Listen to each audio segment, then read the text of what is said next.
Welcome to learn hub. कैसे हैं आप सब? आई होप कि आप सभी अच्छे होंगे। मैं Sangeeta from learn hub, the free learning platform, जहां आप पढ़ सकते हैं maths, science, SST absolutely free at learnhub.com।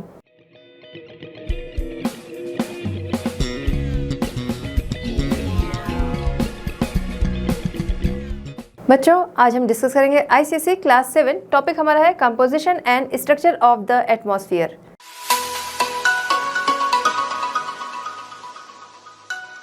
चलिए बच्चों, स्टार्ट करते हैं हमारा आज का चैप्टर। देखिए, यूनिवर्स में अर्थ ही एक ऐसा प्लैनेट है जिस पर लाइफ पॉसिबल है। ऐसा क्यों है? क्योंकि अर्थ पर वो सारी कंडीशंस हैं जो कि लाइफ को सपोर्ट करती हैं, इसलिए यहाँ पर लाइफ जो है वो पॉसिबल है। ठीक है, लेकिन कैसे, उसको हम समझेंगे। हमारी जो अर्थ है, ठीक है, हमारी जो अर्थ है उसको एक ब्लैंकेट ने घेर रखा है जो कि इस अर्थ को प्रोटेक्ट करता है। ब्लैंकेट जिसे हम एटमॉस्फेयर के नाम से जानते हैं। ठीक है, तो हम बात कर रहे हैं इस ब्लैंकेट की, like a blanket of air, जो कि क्या है, जिसमें बहुत सारी गैसेस हैं और जो कि हमारी जो अर्थ है उसको प्रोटेक्ट करती हैं, जो सन से आने वाली हार्मफुल रेज होती हैं, ठीक है, उससे हमारा बचाव करती हैं। ठीक है, अब क्या होता है, ये जो हमारा एटमॉस्फेयर है, ठीक है, ये अर्थ के चारों ओर हमेशा रहता है। क्यों? क्योंकि जो हमारी अर्थ है इस पे क्या लगता है, ग्रेविटेशनल फोर्स, है ना, कि चीज़ें जो हैं वो सीधे नीचे आती हैं। ठीक है, तो इस पे क्या है, ग्रेविटेशनल फोर्स है, जिसकी वजह से ये ब्लैंकेट जो है ये अर्थ के चारों ओर हमेशा रहता है। अब हम बात कर रहे हैं एटमॉस्फेयर की, तो अब यहाँ पर हम उसका कंपोजिशन जो है वो समझेंगे। ठीक है, चलिए, तो कंपोजिशन ऑफ द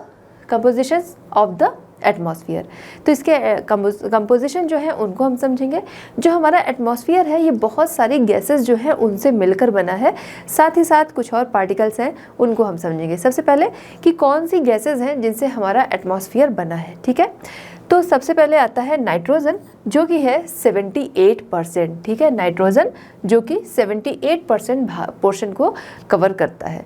उसके बाद आता है ऑक्सीजन, 21% पोर्शन को कवर करता है, या फिर कह सकते हैं कि 21% जो है वो ऑक्सीजन का पार्ट है और 78% जो है वो नाइट्रोजन का पार्ट है। ठीक है, हो गए कितने, 99%। अब बचा ये 1%। जो ये 1% बचा, इसमें अदर गैसेस आती हैं, जैसे hydrogen, helium, carbon dioxide, argon, ये गैसेस। ठीक है, इसके अलावा हम बात करें कि वाटर वेपर होता है, इसमें डस्ट पार्टिकल्स होते हैं, ठीक है, स्मोक होता है, ये सारी चीज़ें इनसे मिलकर, ठीक है, इनसे मिलकर हमारी अर्थ का जो ये एटमॉस्फेयर है ये बनता है और ये प्रोटेक्ट करता है अर्थ को। जो अल्ट्रावायलेट रेज आती है, ठीक है, सन से अल्ट्रावायलेट आने वाली अल्ट्रावायलेट रेज जो है, जो डायरेक्ट अगर अर्थ पर पड़ती हैं तो बहुत सारी कह सकते हैं स्किन डिजीज़ जो है वो हो सकती है, कैंसर वगैरह हो सकते हैं।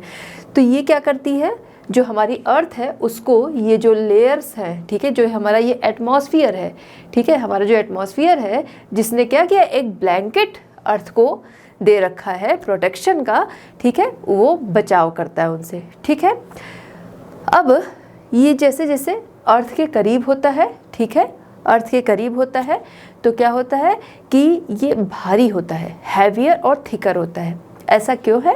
क्योंकि अभी हमने बात की कि ग्रेविटेशनल फोर्स है, ठीक है, तो उसका प्रेशर जो है जब वो नीचे की तरफ है, यानी अर्थ की ही तरफ है, ठीक है, इस तरह घेर रखा है, अर्थ की तरफ ही इसका प्रेशर है, तो वो प्रेशर जो है वो अर्थ पर पड़ रहा है, जिसकी वजह से क्या होता है कि नियर द अर्थ सरफेस के पास में ये थिकर और हैवियर होता है। ठीक है, तो gravitational pull of the earth, यही चीज़ की जो ग्रेविटेशनल फोर्स है अर्थ का, ठीक है, उसकी वजह से ये अर्थ की ओर प्रेशर जो है वो डालता है। चलिए अब हम लोग बात करते हैं importance of the atmospheric gases. ठीक है, एटमॉस्फेरिक गैसेस के इम्पोर्टेंस के बारे में हम लोग यहाँ पर बात करेंगे। सबसे पहले बात करते हैं नाइट्रोजन की, उसके बाद ऑक्सीजन, क्योंकि ये दो जो गैसेस हैं वो सबसे ज़्यादा मात्रा में पाई जाती हैं। सबसे पहले नाइट्रोजन, जो कि 78% पाया जाता है, ठीक है, किसमें, हमारे एटमॉस्फेयर में 78% पाया जाता है नाइट्रोजन, ठीक है, जो कि हर लिविंग ऑर्गेनिज्म में पाया जाता है। नाइट्रोजन हर लिविंग ऑर्गेनिज्म में पाया जाता है, जो कि लिविंग ऑर्गेनिज्म जो हैं, ठीक है, उनकी ग्रोथ में हेल्प करता है। अगर हम बात करें ह्यूमन बॉडी की, तो ह्यूमन बॉडी में ये पाया जाता है 2.6% लगभग, ठीक है। नेक्स्ट हम लोग आते हैं ऑक्सीजन। ऑक्सीजन हम ब्रीथ लेते हैं, जो कि हमारे लिए बहुत ज़रूरी है, उसमें ऑक्सीजन हेल्प करता है, ठीक है। वो क्या है, ऑक्सीजन ही है, ठीक है। तो ऑक्सीजन जो है वो हमारे एटमॉस्फेयर में पाया जाता है कितना, 21%, ठीक है। सेकेंड, ठीक है, सेकेंड मोस्ट प्रिवेलेंट गैस है ये, जो कि कलरलेस और टेस्टलेस है, ठीक है, कलरलेस और टेस्टलेस गैस है, ठीक है। हमारा जो एटमॉस्फेयर है उसमें ऑक्सीजन जो है वो O3 के रूप में प्रेजेंट है। O3 यानी कि ओजोन के रूप में। जो सनरेज आती है, ठीक है, हार्मफुल सनरेज, जिसको हम कहते हैं यूवी रेडिएशन या फिर अल्ट्रावायलेट रेडिएशन या पराबैंगनी किरणें, ठीक है, तो वो क्या होती हैं, अगर वो डायरेक्ट अर्थ पे आएंगी, अभी हम लोगों ने बात की कि वो स्किन को नुकसान पहुंचाती हैं, और इसके अलावा उससे कैंसर भी हो सकते हैं। तो वो डायरेक्ट अर्थ पर ना आए, ठीक है, डायरेक्ट आएंगी तो बहुत नुकसान होगा, डायरेक्ट आने से उनको रोकता है, ठीक है, कौन, O3 यानी कि ओजोन। वो कहाँ पाया जाता है, इसी एटमॉस्फेयर में, ठीक है, जो कि ऑक्सीजन के रूप में जो कि ऑक्सीजन जो कि O3 के रूप में प्रेजेंट है, ठीक है। वो क्या करता है, ये अभी हम लोगों ने जिक्र किया कि help us protect the earth from ultraviolet radiation. अब बात करते हैं कार्बन डाइऑक्साइड। कार्बन डाइऑक्साइड जो कि हमारे एटमॉस्फेयर में मौजूद है, एक कलरलेस और ऑर्डरलेस गैस के रूप में, ठीक है, प्रोड्यूस की जाती है बाय ऑल एनिमल्स, ठीक है, फंगाई एंड माइक्रो ऑर्गेनिजम्स के द्वारा, जब रेस्पिरेशन के दौरान, ठीक है। और इसके बाद इसका यूज़ जो है वो प्लांट्स करते हैं फोटोसिंथेसिस प्रोसेस के दौरान। फोटोसिंथेसिस प्रोसेस कब, जब वो अपना फूड बनाते हैं, प्लांट्स अपना फूड खुद ही बनाते हैं, है ना, जो अपना फूड खुद बनाते हैं उसको क्या कहा जाता है, उस प्रोसेस को, उसको कहा जाता है फोटोसिंथेसिस प्रोसेस, उसमें इसका वो यूज़ करते हैं। अब हम बात करते हैं ग्रीन हाउस इफेक्ट, ठीक है। तो हमने अभी देखा था, बात की, अभी हम लोगों ने समझा कि जो एटमॉस्फेयर है वो क्या करती है, जो हार्मफुल रेज है उनको हमारी अर्थ तक आने से रोकती है, ठीक है। तो यहाँ पर ग्रीन हाउस इफेक्ट का क्या काम है उसको हम लोग यहाँ पर समझेंगे। देखिए, जब सनरेज जो है, हीट जो है वो अर्थ पर आती है, उसको क्या करता है, ये जो हमारा एटमॉस्फेयर है उसको एब्जॉर्ब कर लेता है। अगर ना करे ऐसा तो क्या हो, तो फिर हमारी अर्थ जो है वो बहुत गर्म हो जाए, जिस समय सन जो हीट है आ रही है उस दौरान, ठीक है। और रात में क्या हो, वो बहुत ठंडा हो जाए, क्योंकि रात में तो सन की हीट मिलेगी नहीं। बट होता क्या है, ये जो एटमॉस्फेयर हमारा है, ठीक है, तो वो क्या करता है, जो ये गैसेस वगैरह है ना, तो ये क्या करती हैं, जो सन की जो हीट आती है, रेज आती है, उसको ये अब्जॉर्ब कर लेती हैं, ठीक है। उसके बाद क्या करती हैं, अब्जॉर्ब करने की वजह से हमारा जो दिन का टेम्परेचर है वो सही रहता है, बहुत गर्म नहीं होने पाता है, और उसके बाद ये इसको रिलीज़ नहीं करती हैं, अब्जॉर्ब किए रहती है, जिसकी वजह से हमारा रात का टेम्परेचर जो है वो बहुत ठंडा नहीं होने पाता है। अगर ऐसा ना हो, ये अब्जॉर्ब कर, उसको रोक के ना रखें, ठीक है, उसको रिलीज़ कर दें, तो फिर हमारा रात का टेम्परेचर जो है वो -18 तक आ जाएगा, ठीक है। लेकिन ये अब्जॉर्ब किए रहती हैं, जिसकी वजह से हमारे दिन का जो टेम्परेचर है वो मेंटेन रहता है, बहुत गर्म नहीं हो पाता, और रात का टेम्परेचर जो है वो मेंटेन रहता है, बहुत ठंडा नहीं हो पाता। इसी को कहते हैं ग्रीन हाउस इफेक्ट। देखिए, ग्रीन हाउस इफेक्ट का यूज़ जो है वो एग्रीकल्चर में लोग करते हैं, जैसे जब जहाँ पर बहुत ठंड पड़ रही हो, या फिर कुछ ऐसी चीज़ें जो कि समर में ही ग्रो की जा सकती है। बहुत ज़्यादा जब ठंड पड़ रही हो तब वो ग्रो नहीं की जा सकती है। उस दौरान क्या किया जाता है, लोग इसका यूज़ करते हैं, प्लास्टिक हुआ, ट्रांसपेरेंट प्लास्टिक हुआ, या फिर कह लीजिए कि ग्लास हाउस, ठीक है, ग्लास का हाउस जो है वो बनवा लिया जाता है, ठीक है। इसके अंदर प्लांट्स जो हैं वो लगा दिए जाते हैं, ठीक है।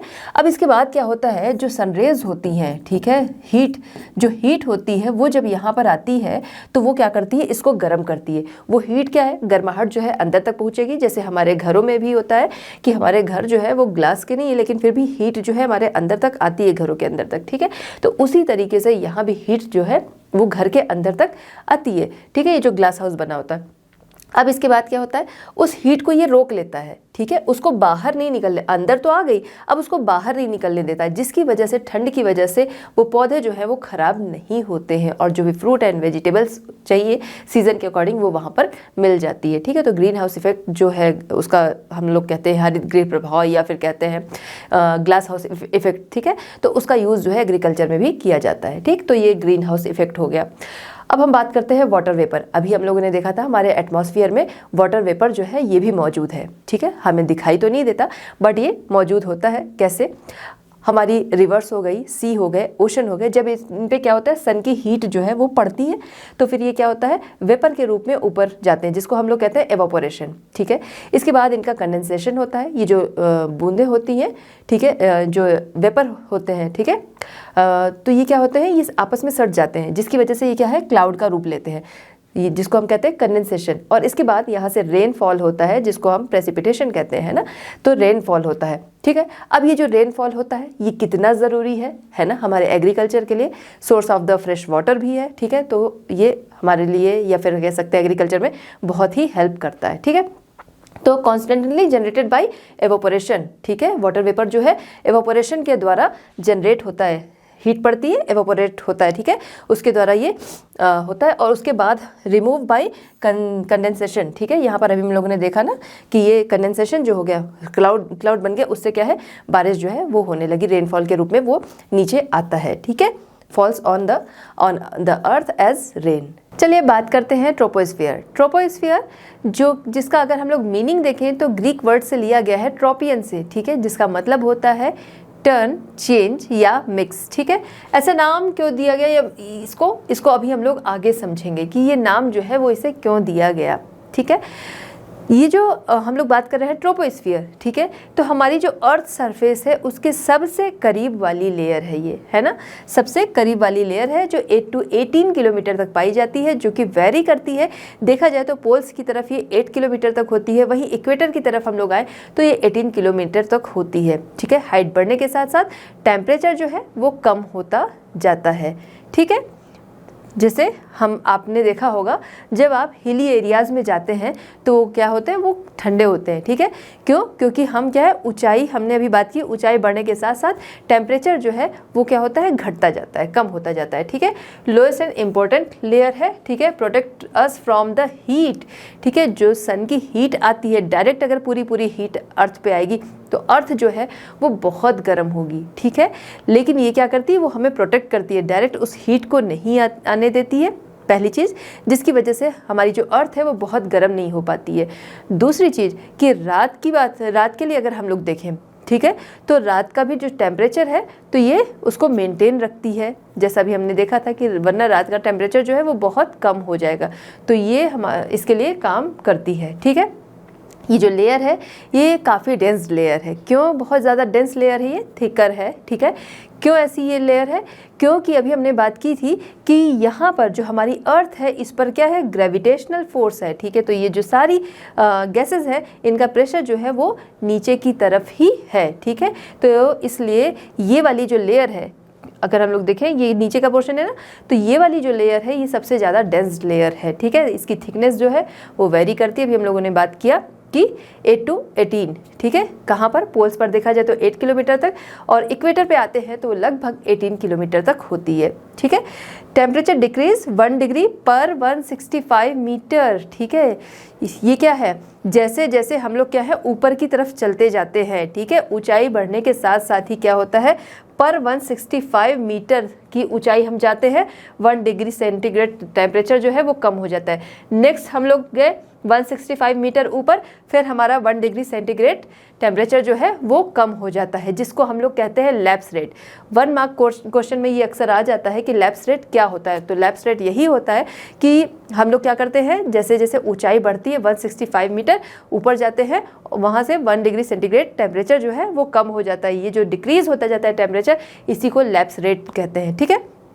अब जो हमारी ये ट्रोपोस्फियर लेयर है जो सबसे नीचे वाली है, इसके जस्ट बाद आती है स्ट्रेटोस्फियर, ठीक है। तो इन दोनों के बीच का जो पोर्शन होता है उसको हम ट्रोपोपॉज के नाम से जानते हैं। इसके अलावा जितने भी वेदर फिनोमिना हैं लगभग सारे जो हैं वो हमको इसी लेयर में देखने को मिलते हैं। जैसे हम बात करें रेन, क्लाउड, स्टॉर्म एक्सेट्रा, ठीक है, तो ये सारे जो हैं वो इसी लेयर में देखने को मिलते हैं। इसीलिए भी हमने देखा था इसका जो मीनिंग है ट्रोपियन वर्ड से लिया गया है, जिसका मीनिंग है टर्न, चेंज एंड मिक्स। आप देखते हैं अचानक से क्या है, क्लाउड दिखने लगते हैं, अचानक से क्या है, रेन हो रही है, ठीक है, तो क्या है, टर्न, चेंज, हमारा जो वेदर है वो टर्न हो रहा है या चेंज हो रहा है, या हमको मिक्स देखने को मिल रहा है कि अभी सही है फिर अचानक से बारिश हो रही है, ये सारी चीज़ें, ठीक है। तो यहाँ इसीलिए इसका नाम जो है इस तरह से लिया गया है। चलिए बात करते हैं स्ट्रेटोस्फीयर। स्ट्रेटोस्फीयर जो कि सेकेंड मोस्ट इम्पॉर्टेंट लेयर होती है। अब इसकी पोजीशन जो है वो हम देख लेते हैं, ठीक है, सेकंड नंबर पर ही आती है हमारे अर्थ सरफेस से अगर देखें तो फर्स्ट नंबर पे ट्रोपोस्फीयर है, उसके ठीक ऊपर आती है स्ट्रेटोस्फीयर, और स्ट्रेटोस्फीयर जो है वो ट्रोपोस्फीयर और मेसोस्फीयर, ट्रोपोस्फीयर के ऊपर और मेसोस्फीयर के नीचे आती है ये लेयर, ठीक है। यहाँ पर अगर हम लोग बात करें, जैसे हम लोग यहाँ पर देख रहे थे कि ट्रोपोस्फीयर में कि जैसे जैसे हम ऊपर जा रहे थे वैसे वैसे टेम्परेचर जो था वो डाउन होता जा रहा था, ठीक है, डिक्रीज हो रहा था। बट यहाँ पर क्या है, जैसे जैसे ऊपर जाएंगे वैसे वैसे टेम्परेचर जो है वो क्या तो होगा, वो इंक्रीज होता जाएगा, वो बढ़ता जाएगा। ऐसा क्यों है, क्योंकि ये जो हमारी लेयर है इसी लेयर में पाई जाती है O3 यानी कि ओजोन, जो कि क्या करती है, सन से आने वाली जो अल्ट्रावायलेट रेज होती हैं उनको अब्जॉर्ब करती है, जिसकी वजह से ये जो लेयर है इसमें क्या है, इसका टेम्परेचर जो है वो ज़्यादा होता है। लेकिन हमें ज़रूरी नहीं कि ये पूरे टाइम ही ज़्यादा होता रहता है। जब हम 50 किलोमीटर की तरफ पहुँचते हैं, ठीक है, ये क्या होता है कि ज़्यादा रहता है, एक टाइम के बाद ये धीरे धीरे डाउन होना भी शुरू हो जाता है, और जब हम 50 किलोमीटर तक पहुंचते हैं हाइट तक, तब वहाँ पर इसका टेम्परेचर जो है वो हो जाता है 0 डिग्री सेंटीग्रेड तक, ठीक है। तो ये इसकी खासियत है। खासियत इसकी मेन क्या है, मेन ये है कि इसी लेयर में हमारी ओजोन लेयर पाई जाती है, जो कि भाई जो अल्ट्रावायलेट रेज हैं उनको हमारी अर्थ पर नहीं आने देती है, वरना कितनी सारी स्किन डिजीज, कैंसर्स, ये सारी चीज़ें इसकी वजह से बढ़नी, ठीक है। तो ओजोन गैस प्रेजेंट है इस लेयर में। Stratosphere is almost without cloud. हाँ, ये जो लेयर हमारी है ये ऑलमोस्ट विदाउट क्लाउड है, ठीक है, ऑलमोस्ट विदाउट क्लाउड। जो यहाँ ट्रोपोस्फीयर में हमने देखा क्लाउड बनते हैं, वाटर वेपर वगैरह होता है, वो यहाँ तक नहीं पहुँच पाता है, जिसकी वजह से क्या है, ये ऑलमोस्ट विदाउट क्लाउड है, जिसकी वजह से ये जेट वगैरह हैं, एयरप्लेन्स वगैरह हैं, वो हमारी इसी लेयर में जाते हैं, ठीक है। इसको हम लोग ओजोनोस्फीयर भी कहते हैं। इसकी खासियत जो है वो क्या है, इसमें ओजोन की मात्रा काफ़ी है इस लेयर में, ठीक है। अब इसको हम लोग ओजोनोस्फीयर भी कहते हैं। अगर कभी क्वेश्चन आ जाए कि भाई ओजोनोस्फीयर कौन सी लेयर है, तो हम सोचेंगे भाई ये 5 के बारे में हम लोगों ने सुना है, ये 5th वाली, ये 6 कौन सी है, ठीक है। तो 6 नहीं है, वो इसी का पार्ट है, या फिर कह सकते हैं इसी को ही ओजोनोस्फीयर कहते हैं, क्योंकि ओजोन लेयर जो है वो इसी में आती है, ठीक है। ओजोन सबसे ज़्यादा यहीं पर पाया जाता है। तो कमर्शियल एयरप्लेन्स वगैरह अभी हम लोगों ने बात किया है कि यहाँ पर पाए जाते हैं। अब ये जो स्ट्रेटोस्फीयर और मेसोस्फीयर के बीच का जो पोर्शन होता है, ठीक है, उसको हम लोग क्या कहते हैं, उसको हम लोग स्ट्रेटोपॉज कहते हैं। चलिए बात करते हैं मेसोस्फीयर। मेसोस्फीयर जो कि हमारा जो एटमॉस्फेयर है उसकी 3rd लेयर है, ठीक है। हाइट की बात करें तो इसकी हाइट जो है वो आती है 80 किलोमीटर तक, ठीक है। यहाँ पर हम देखें तो जैसे जैसे हम ऊंचाई पर चलते जाएंगे, हाइट की ओर चलते जाएंगे, वैसे वैसे क्या होगा, टेम्परेचर जो होगा वो डाउन होता जाएगा, और यहाँ का टेम्परेचर इतना ज़्यादा डिक्रीज़ हो जाता है कि बिल्कुल जब इसके टॉप पर पहुँचेंगे वहाँ तक इसका टेम्परेचर -100 डिग्री सेंटीग्रेड तक हो जाता है। सोचिए कितना कम हो जाता है, ठीक है, -100 डिग्री सेंटीग्रेड तक इसका टेम्परेचर जो है वो पहुँच जाता है। हमने देखा इसके जस्ट नीचे वाली जो लेयर है वहाँ पर क्या है, वहाँ पर गर्माहट रहती है, ठीक है। क्यों रहती है, क्योंकि यहाँ पर ओजोन लेयर है जो कि जो यूवी रेज हैं उनको अब्जॉर्ब कर लेती है, जिसकी वजह से यहाँ पर गर्माहट रहती है। तो जो ओजोन है, ठीक है, वो यहाँ पर बहुत कम मात्रा में पाया जाता है। एयर की बात करें तो यहाँ पर एयर जो है वो काफ़ी कह सकते हैं मतलब बिल्कुल भी डेंस नहीं है, बिल्कुल दूर दूर है, बहुत थिन है, ठीक है। क्यों, क्योंकि यहाँ पर क्या है, जैसे जैसे हम ऊपर जा रहे हैं वही ग्रेविटी जो है वो कम होती जा रही है, जिसकी वजह से क्या है, एयर यहाँ की काफ़ी थिन है, ठीक है। चलिए, अमाउंट ऑफ ओजोन अभी हमने बात किया कि वो बहुत ही कम है, लोएस्ट टेम्पर एटमॉस्फेयर ये है, ठीक है।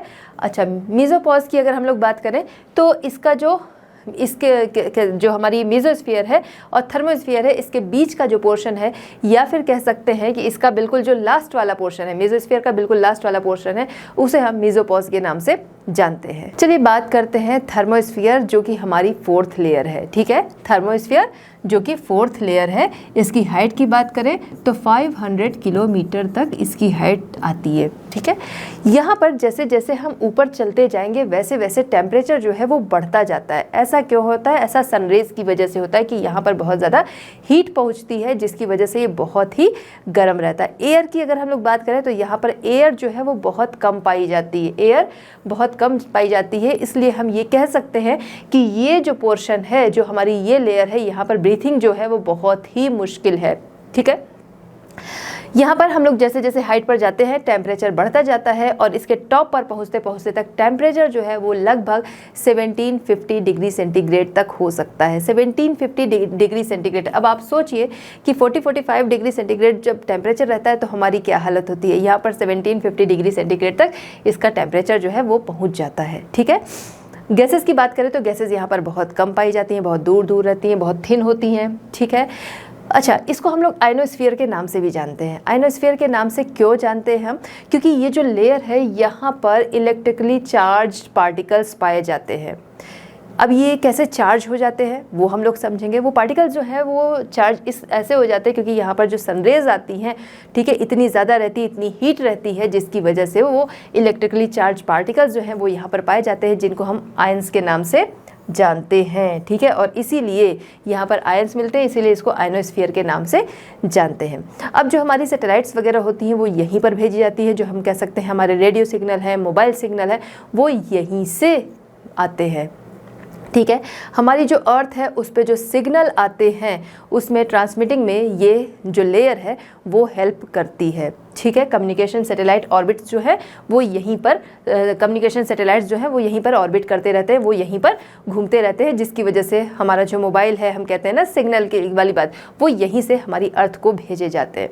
ठीक है, अब इसकी हम लोग जो बात कर रहे हैं तो इसकी हाइट जो है वो पूरी यहाँ तक हमारा 80 था तो 80 to 500 किलोमीटर तक पाई जाती है। अब बात करते हैं एक्सोस्फीयर। एक्सोस्फीयर हमारा जो एटमॉस्फेयर है उसकी ये अपर लेयर है, अपर मोस्ट लेयर है, सबसे ऊपर की लेयर है। ठीक है, अगर इसकी हम लोग देखें कि कहाँ तक जाती है, ठीक है, तो ये इस यहाँ तक हमने देखा 500 तक आपकी थर्मोस्फीयर है। इसके ऊपर हम देखेंगे लगभग 1600, ठीक है, 1600 किलोमीटर तक ये लगभग जाती है। और ये तब तक चलती जाती है जब तक ये स्पेस में मर्ज नहीं हो जाती है। ठीक है, जब तक ये स्पेस में मर्ज नहीं हो जाती है तब तक ये जाती रहती है। ठीक है, अब हम लोग टेम्परेचर की बात करें तो यहाँ का टेम्परेचर जो होता है बहुत ज़्यादा होता है। यहाँ तो हम लोगों ने देखा 750 तक था, यहाँ का टेम्परेचर हम देखेंगे वो बहुत ही ज़्यादा होता है। ठीक है, ऐसा क्यों होता है? वही कारण, जैसा कि यहाँ पर सोलर रेडिएशन जो था वो ज़्यादा था, यहाँ तक क्योंकि करीब हो जाता है तो यहाँ पर सोलर रेडिएशन जो है वो और ज़्यादा हो जाता है, जिसकी वजह से यहाँ का टेम्परेचर जो है वो 4000 डिग्री सेंटीग्रेड तक आ जाता है। ठीक है, अपर मोस्ट ये लेयर होती है। यहाँ की गैसेस की बात करें तो मेन गैसेस जो है वो यहाँ पर होती हैं कौन सी? हाइड्रोजन और हीलियम, जिनकी क्वांटिटी जो है वो बहुत कम होती है। मेन गैस हाइड्रोजन, हीलियम, जिसकी की क्वांटिटी बहुत ही कम होती है। ऐसा क्यों होता है? ऐसा इसलिए होता है क्योंकि यहाँ पर ग्रेविटी नहीं है। ठीक है, इसी वजह से ऐसा होता है। चलिए, तो सारी लेयर्स कंप्लीट होने के बाद एक क्विक रिकैप जो है वो हम लोग यहाँ पर देख लेते हैं। सबसे पहले आते हैं हम ट्रोपोस्फीयर, जो कि हमारी अर्थ के सबसे करीब पाई जाती है। और यहाँ पर टेम्परेचर जो है जैसे जैसे हम ऊपर बढ़ते जाते हैं वैसे वैसे यहाँ का टेम्परेचर जो है वो डिक्रीज होता जाता है। ठीक है, यहाँ पर एयरप्लेन्स, हॉट एयर बलून्स जो हैं वो चलते हैं। इसकी हाइट की बात करें तो 8 to 18 किलोमीटर तक पाया जाता है। जितना भी वेदर चेंजिंग फिनोमिना है वो यहाँ पर पाया जाता है। ठीक है, यहाँ पर देखा जाए तो गैसेज जो है वो क्या होती हैं? काफ़ी डेंस होती हैं। ठीक है, इसके बाद हम आते हैं स्ट्रेटोस्फीयर। स्ट्रेटोस्फीयर जो है ये आपका आता है 50 किलोमीटर तक। ठीक है, यहाँ पर देखें जैसे जैसे हम ऊपर पहुँचते हैं वैसे वैसे इसका टेम्परेचर जो है वो बढ़ता जाता है। वो इसलिए बढ़ता है क्योंकि यहाँ पर हमारी O3 है, ओजोन है, जो कि क्या करती है? अल्ट्रावायलेट UV जो रेज हैं उनको वो अब्जॉर्ब करती है, जिसकी वजह से यहाँ पर टेम्परेचर जो है वो बढ़ता है। ठीक है, इसके बाद हम आते हैं और इसका जो निचला हिस्सा होता है, इसी वजह से यहाँ पर, क्योंकि यहाँ पर क्लाउड्स वगैरह जो है वो नहीं पाए जाते, इसीलिए यहाँ पर इसका जो निचला हिस्सा होता है यहाँ पर आपके जो एयरप्लेन्स हैं, जेट वगैरह हैं, वो जाते हैं क्योंकि डिस्टर्बेंस नहीं होती। ठीक है, नेक्स्ट हम आते हैं मेसोस्फीयर। मेसोस्फीयर जो है ये सबसे ठंडी लेयर होती है, यहाँ पर टेम्परेचर जो है वो बहुत हो जाता है और जो मीटियोर्स वगैरह आते हैं, उल्कापिंड आते हैं, वो अर्थ तक नहीं पहुंच पाते हैं क्योंकि इसी लेयर में वो क्या होते हैं, बर्न हो जाते हैं। फिर इसके बाद हम आते हैं थर्मोस्फीयर। थर्मोस्फीयर जो है ये बहुत ज़्यादा गर्म होती है। क्यों गर्म होती है? क्योंकि यहाँ पर क्या है, सोलर रेडियंस जो है वो उसकी वजह से ये क्या होती है, बहुत ज़्यादा गर्म होती है। यहाँ का टेम्परेचर जो है वो बहुत ज़्यादा होता है। ठीक है, जो हमारे सिग्नल्स वगैरह हैं वो यहीं से आते हैं। ठीक है, इसके बाद हम आते हैं एक्सोस्फीयर। एक्सोस्फीयर जो है वो भी क्या है, सोलर रेडियंस की वजह से बहुत ही गर्म होती है और ये इतनी, इसकी हाइट की अगर हम लोग बात करें तो इतनी होती है 500 से आपकी चल के तब तक चलती है जब तक क्या होता है कि वो स्पेस में मर्ज नहीं हो जाती है। चलिए अब देखते हैं significance of the atmosphere. Atmosphere के सिग्निफिकेंस या कह सकते हैं इंपॉर्टेंस के बारे में। सबसे पहला आता है प्रोटेक्टिव ब्लैंकेट। ठीक है, तो प्रोटेक्टिव ब्लैंकेट की बात हम लोग करें तो हम लोगों ने देखा था कि भाई ये हमको क्या करती है, जो हार्मफुल रेज होती हैं उनसे बचाती है। ठीक है, help maintain the average temperature. Average temperature जो है उसे मेंटेन करने में इसको भी हम लोगों ने डिस्कस किया था कि जब क्या होता है, सनरेज जो है वो अर्थ पर आती है, जो हीट आती है डायरेक्ट अर्थ पर पूरी नहीं आ पाती, वरना हमारी अर्थ जो है वो बहुत गर्म होती है। ये क्या करती है, उसको अब्जॉर्ब कर लेती है। जब अब्जॉर्ब कर लेती है तो बहुत ज़्यादा गर्मी हमारी अर्थ पर नहीं रहती है। और उसके बाद क्या होता है कि जब उसको वो क्या करती है, अब्जॉर्ब किए रहती है, जिसकी वजह से हमारे रात का टेम्परेचर जो है वो मेंटेन रहता है, वरना रात में तो हमें हीट मिलती नहीं, तो हमारा टेम्परेचर जो है वो बहुत डाउन हो जाता है। इतना डाउन हो जाता है लगभग -18 तक आ जाता। ठीक है, नेक्स्ट हम देखते हैं act as a medium for the transportation of heat around the earth. ठीक है, अराउंड द अर्थ हीट के ट्रांसपोर्टेशन में ये हेल्प करती है एज अ मीडियम। जैसे कि स्पेशली अगर देखा जाए तो आपका जो है वार्म इक्वेटोरियल रीजन जो है, ठीक है, वार्म इक्वेटोरियल रीजन से लेकर फिर cold, mid cold, high latitude तक। ठीक है, फिर आते हैं act as a medium transport water vapour. ठीक है, तो वाटर वेपर के रूप में भी हमने देखा कि क्या होता है, एवोपरेशन होता है, जिसकी वजह से वाटर वेपर जो है वो ऊपर जाते हैं और उसके बाद वो कंडेंसेशन का रूप ले लेते हैं, बादलों का रूप ले लेते हैं, और उसके बाद क्या होता है, प्रेसिपिटेशन के रूप में, रेनफॉल के रूप में वो फिर अर्थ पर आते हैं, जो कि बहुत ही ज़रूरी है रेनफॉल। ठीक है, storage been for huge amount of nitrogen. Nitrogen हमने देखा कि ये बहुत ज़्यादा होता है, 78% तक जो है वो नाइट्रोजन पाया जाता है हमारे किसमें, एटमॉस्फेयर में, जो कि ज़रूरी है, स्पेशली प्लांट्स के लिए ज़रूरी है। Reservoir of oxygen and carbon dioxide, तो ये भी यहाँ पर इसमें पाया जाता है। ठीक है, उसका ये स्टोर है, स्टोरेज है, एक तरीके से स्टोर है। Protect the earth from being pounded by meteors. ठीक है, मीटियोर्स के बारे में अभी हम लोगों ने देखा था कि उल्कापिंड जो इसकी थर्ड लेयर है वो बहुत ही कूल है, जो कि क्या करती है, जो मीटियोर्स आते हैं उनको वहीं पर बर्न कर देती है, वरना वो मीटियोर्स अगर अर्थ पर आते तो बहुत नुकसान होता। ठीक है, तो वो क्या करती है, वहीं पर उनको बर्न कर देती है, जिसकी वजह से वो अर्थ तक नहीं आ पाते हैं। तो ये सिग्निफिकेंस है किसके, हमारी जो एटमॉस्फेयर है, यानी हमारी अर्थ का ब्लैंकेट। तो बच्चों इस तरह हमारा ये चैप्टर कंप्लीट होता है। मिलते हैं next chapter at Learn Hub. Learn Hub free है पर बेस्ट है।